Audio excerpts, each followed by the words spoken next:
বিভিন্ন রাজনৈতিক দলের প্রতিনিধিবৃন্দ এবং এর মাধ্যমে যাতে সম্প্রীতি টেকসই হয় এবং আমরা বিভিন্ন সময় আমাদের ধর্মীয় অনুষ্ঠানগুলো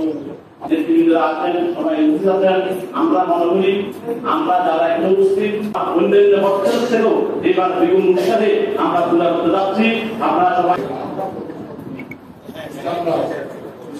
শিক্ষা থেকে আমরা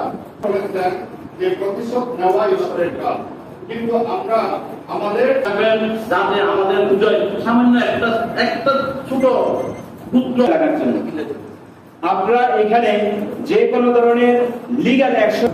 আমরা আমাদের সমাজে নিশ্চয়ই এই সমস্যান্ত নিরসন করে নিয়ে আসি, আপনাদেরকে একটু ঘুরে দাঁড়াতে হবে। শৃঙ্খলা বজায় রাখার জন্য একটি কমিটি করে দিয়েছেন, তার জন্য আমি আজকে সম্প্রীতি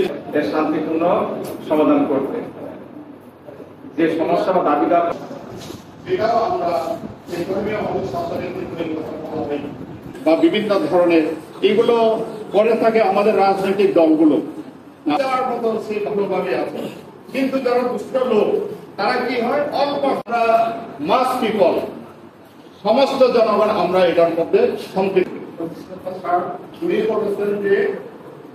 আমরা যারা ভালো মানুষ সামাজিক ভাবে এদের প্রতিরোধ করতে পারি, এটাকে আমরা নিয়ন্ত্রণ করতে পারি সামাজিক ভাবে আমরা মনে হয় আমাদের প্রতিরোধ করে তোলা দরকার।